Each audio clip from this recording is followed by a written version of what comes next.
नहीं, इस बार थोड़ा एग्रेवेट किया है, ये बात मैं मानता हूं, लेकिन ये जो मंडल और इनका जो रणनीति रहा वो तो हर चुनाव में होता है। मैं यही तो बार बार कहता हूं, हर चुनाव में है। 2000 नहीं, मैं ये कह रहा हूं कि 2024 में थोड़ा एग्रेसिव है कांग्रेस, पहली बार ओबीसी ओबीसी बोल रही है।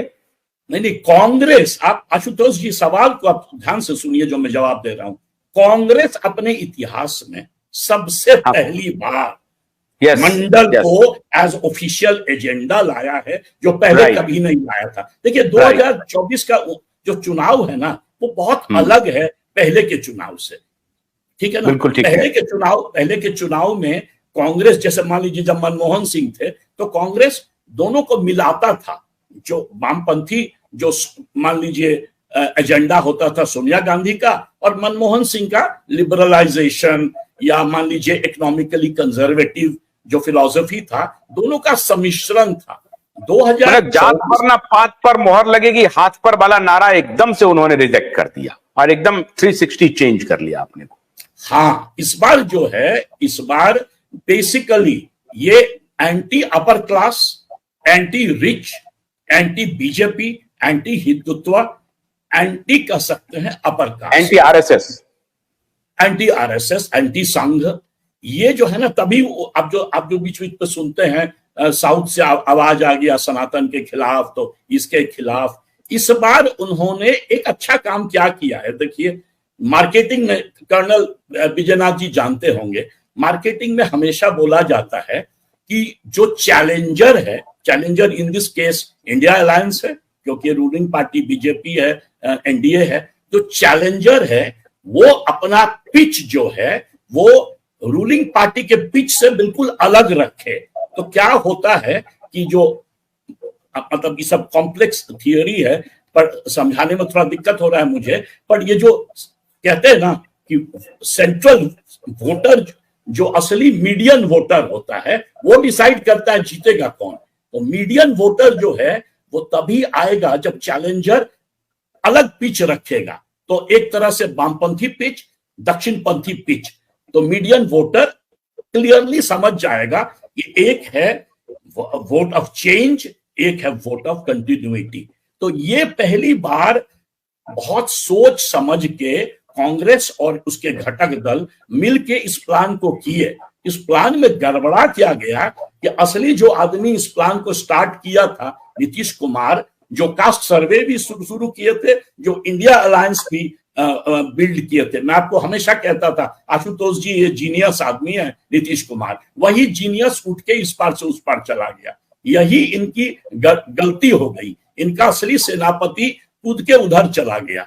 अदरवाइज ये बहुत ही सॉलिड प्लान था और पहली बार बीजेपी को 1-to-1 फाइट पर उतार दिया।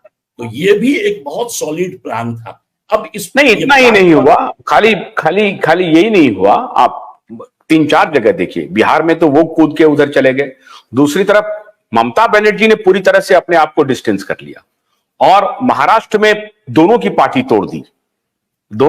तोड़ दी और एनसीपी पूरी तरह से एकदम हाशिए पर खड़ी हो गई। और आज एक 80 साल के बूढ़े मैदान में हैं, उनको समर्थन मिल भी रहा होगा, भावनात्मक समर्थन, लेकिन क्या वो इलेक्टोरल समर्थन इतना मिल पाएगा कि वो सीट में कन्वर्ट कर लेंगे, मुझे संदेह है इसके ऊपर। क्योंकि अजित पवार एक संगठन के आदमी रहे थे जब तक वो एनसीपी में थे, पुराने एनसीपी में, तो अजित पवार का संगठन पर बहुत बड़ा कब्जा था, और आजकल वो पावर में है, पावर में वो किसी को हेल्प करने की स्थिति में है। तो वोटर किस तरह से उनको, और 1-on-1 उनका कनेक्शन जो था अजित पवार का लोगों के साथ, वो अच्छा था।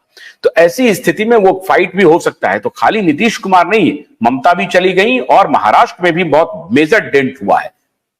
महाराष्ट्र में यदि डेंट होता तो turnout one of the lowest होता, आप ही बताइए। तो ऑब्वियसली डेंट जो है हवा में उड़ गया है महाराष्ट्र में। बंगाल में हाँ, बिकॉज बंगाल में बहुत हाई पोलराइजेशन है, बहुत हाई टर्नआउट है, तो वहां बीजेपी गेन करेगी कि ममता, मुझे नहीं मालूम। बट महाराष्ट्र में everything is over, there is no Modi wave in Maharashtra. Worst है महाराष्ट्र का, मध्य प्रदेश का और यूपी बिहार का। ये 4 स्टेट यदि इसी तरह से कंटिन्यू किया अगले फेजेस में, तो मैं कहूंगा कि स्ट्राइक रेट ऑफ बीजेपी बहुत जोर डिक्लाइन करेगा। हारेगा कि जीतेगा वो भगवान जानते हैं, मोर्चा वाले जानते हैं, और ये जो सो कॉल्ड क्या कहते हैं उनको, भक्त जानते हैं। बट मैं आपको सच्चाई ऐसे भी कह सकते हैं सो कॉल कर्नल साहब, ऐसे भी कह सकते हैं। अभी नया आप पॉइंट कर सकते हैं वर्ड को, सो कॉल कर्नल। तो सोचना नहीं है ना, सीधे कर दीजिए मोदी है तो मुमकिन है अब की बात 400 पार। नहीं, लेकिन अभी कर्नल साहब आपको जवाब दे रहे हैं बंगाल को लेकर के। क्या कर्नल साहब जरा जवाब दीजिए कि बंगाल में Maharashtra is the better place to for colonel साहब टू गिव एन आंसर कि despite all the so called game changers, colonel साहब महाराष्ट्र में ये कह रहे हैं कि बीजेपी मोदी वेव खत्म है, मोदी वेव खत्म। वहां से मिक्स्ड रिएक्शन आ रहे हैं। जैसे मैं अपने साथी से जब मैं पूछता हूं तो वो कहते हैं एकदम खत्म हो गया है, लेकिन दूसरे एक दो लोगों से जब मैंने बात की उन्होंने कहा कि नहीं हर जगह कमल है।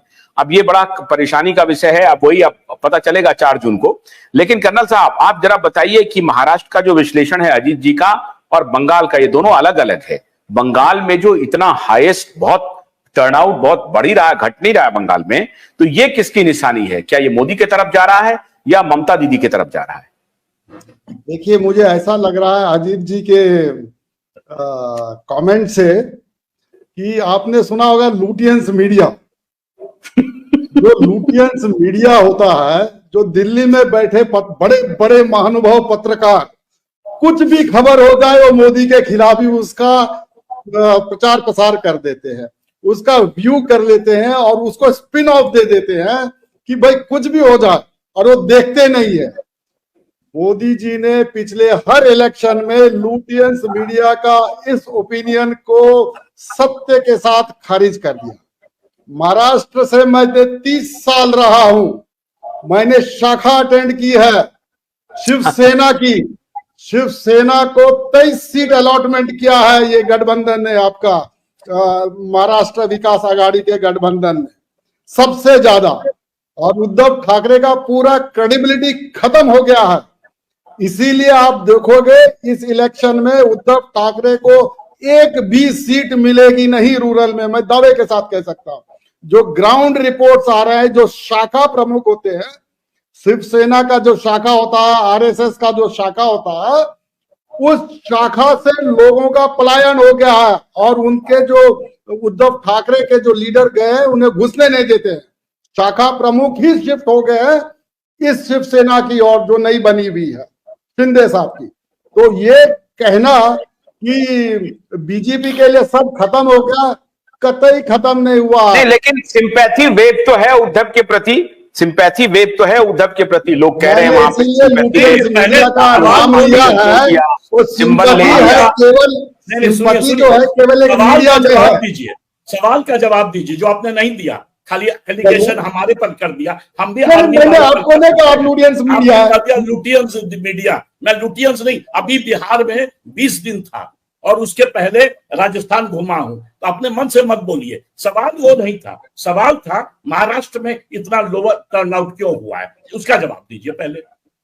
देखिए लोअर टर्नआउट के बहुत सारे कारण होते हैं। एक गर्मी भी हो सकता है, दूसरा आप ये क्यों नहीं स्पिन देते इसे, वोटर टर्नआउट कम हुआ है तो दुश्मन का सेना तो टोटली मतलब डिमोरलाइज्ड हो गई है, हथियार पहले डाल दिए। इनके बूथ एजेंट्स नजर नहीं आ रहे श्रीमान जी, कहीं इनके कार्यकर्ता नजर नहीं आएंगे।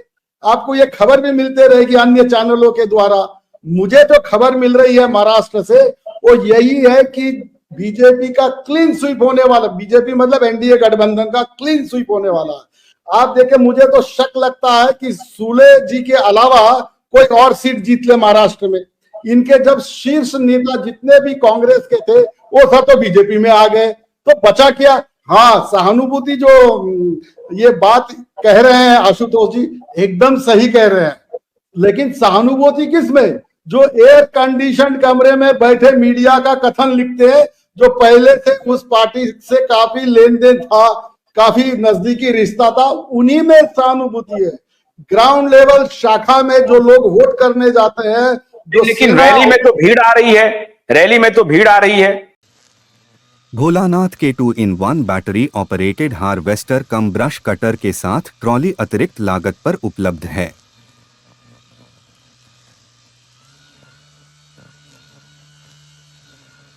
अधिक जानकारी के लिए कृपया दिए गए नंबर पर कॉल करें।